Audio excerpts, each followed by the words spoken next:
Hi everyone, this is Callie. Thanks so much for being here with me today. I'm creating a fun spring card using some lovely layers dies from Honeybee Stamps. They have a wonderful collection of die cuts called Lovely Layers, and I always love seeing what they produce every time there's a release.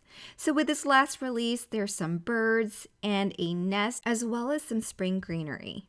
So off camera, I've die cut a bird, as well as all the parts from the nest set and some lavender stems, as well as some other decorative stems as well to make our card a bit more colorful and full. First up, I've die cut the nest from some craft cardstock. Specifically, this is Neenah Desert Storm, and I have some cappuccino ink that I'm just gonna use to add some dimension and some shading to these elements. With this nest, I'm not trying to blend seamlessly. I'm kind of making it splotchy on purpose, adding more concentrated ink colors in certain areas and then not in others. So it looks splotchy, but I'm going for that rustic look. So I'm ink blending in certain spots and skipping others so that when I layer all these pieces together, we have spots of darkness and lighter colors. I'm also making sure to ink blend the center of the nest as well. This is going to create that depth and curvature of the nest. So now that I'm done ink blending, I'm going to roughly layer the pieces together and then set all this aside so that we can work on ink blending and adding color to the other elements for this card. These little twigs kind of go on top, creating lots of dimension and details. Next, I'm going to work on my bluebird. I've die cut the pieces in white because I'm going to be adding two-toned colors. So if you Google a bluebird, you're going to see that they have a coral orangey chest. So I wanted to make sure that the colors faded well into each other. So white cardstock was a good option. I've ink blended my blue and I used some brown residual ink from my brown blending brush to blend the feet really quick. And then I moved on to some melon ink for the chest. And then I decided I wanted it to be a little bit more coral-like, so I introduced some pink as well. These little feathers and eggs are from the Lovely Layers nest set, so I want to coordinate the feathers with the bird, so I'm doing some blues and corals again.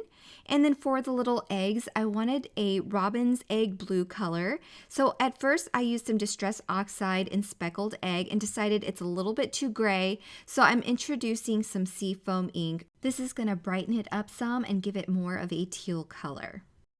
Okay, so now let's work on some foliage stems. I am keeping the die cuts in their negatives. That helps me with a little bit more stability. The delicate stems are gonna fold and want to bend as I ink blend if they're not sitting in their negative. So that's just a little tip if you don't already do that. That just helps me keep things in place while I ink blend and I'm not damaging the delicate branches or stems on the foliage. So as you can see, I work one color at a time and then I'll switch it out and blend a darker color to create some contrast and shading. And then when I pop it out, you can see the two tones in the foliage. So this second stem, I'm going to do two different colors. First, I'm going to go with a sage color just for the stems itself. And then for the blooms at the top, I'm going to go with a pink. I don't know if this is realistic. I just thought some pink on my card would be great. So I decided to do two tones here to create that look. I'll go ahead and do the same thing with the second sprig here, and then we can move on to the lavender sprigs. This is going to be the last of the sprigs for this card. And as you can see, I didn't cut the full sprig. I knew that I was going to be doing a lot of trimming and that I wouldn't need the full green stem. So I die cut that haphazardly and just made sure to get the top portion of the lavender and just a bit of the green. I die cut the second portion of the lavender heads in lavender cardstock, and now I'm just doing that whole splotchy look again, adding colors here and there to get a more realistic shade on these lavender heads. And then I'll go ahead and piece everything together now that all of our ink blending is done on these die cuts. I'm going to add some glue and add all of the lavender tops to those lavender sprigs, and then that will help hide some green too if you're not perfect with your ink blending into the stems. So I have my lavender sprigs done and I'm going to work on my bird. I'm going to attach the body and then we'll go ahead and attach the wing as well as the face and beak as well as the eyes. So it's all very intuitive how these pieces line up. The die cuts have etching in them, and it's really obvious where the eyes are going to go, where the beaks are going to go. So if you're worried about that, don't be. The way these dies are designed makes it easy for you to layer the pieces together. Last but not least, there's this nest to put together. And so I'm just going to glue the layers, and you can tell also what layers go on top. The more detailed ones are going to go on top. The more solid ones go at the bottom. So that's fairly easy to figure out. And then the thicker portion of the nest is going to be in front. But if you have any questions with putting these dies together, all you have to do is refer back to the product info page. There are some great digital mock-ups to show you what it's supposed to look like. So it's going to be fairly easy and straightforward for you to put it together.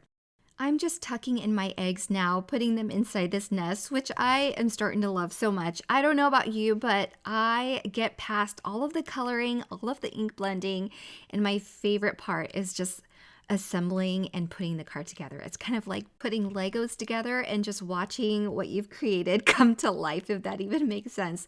But I absolutely love that about card making, just bringing your vision to life. So for the background, I just wanted some soft color. So I've got some sage ink, and I'm using a background blending brush to blend on that color for a soft look. This brush is flat and it's got really soft bristles, so it's really easy for me to cover a large area but use a light hand for a really smooth blend. So I like using this for backgrounds. And then for a decorative border, I'm going to use a stitched rectangle die just to add some stitching and interest to my card. So I'm going to die cut that with a rectangle stitch die, and then we're going to go ahead and quickly assemble our card to make sure everything fits, and I'm going to get a bit of overhang. Sometimes a card is more interesting with some foliage overhang, which I don't mind and I didn't want to cut off. You can obviously cut it off if you want to, or just squeeze things in a little bit tighter. I don't mind the overhang. I actually think it's a bit more interesting. So I'll go ahead and attach all of those background elements onto that background panel first, and then attach the elements that go in front or on top of those. I'm using some liquid adhesive on the nest because it has those leaves and foliage underneath to attach to. But for the bird, I'm going to use some foam adhesive because that's going to help bring up the height of the bird since there's nothing behind it. And then last but not least, I'm going to go ahead and trim off some of the stems on the lavender sprigs and then attach it around this nest to create some color and bulk on our little scene. So last but not least, I have the Best of Everything stamp set here. There's some great sentiments on this set. I'm just moving my stamp around to make sure there's some space for a good sentiment for the space that I have left on my card. I'm just going to simply stamp my sentiment in black right onto that card panel, and that will finish my card. As soon as I glue this onto a card base, it is complete. I hope you enjoyed this spring card. If you liked the products and are interested in the products that I used, be sure to check out the links below where everything will be linked for your convenience. And if you're interested in the color combinations that I used for the inks, be sure to check out the coordinating blog post where everything will be listed there for you as well. Thank you so much for stopping by, and have a wonderful day, everyone. Bye.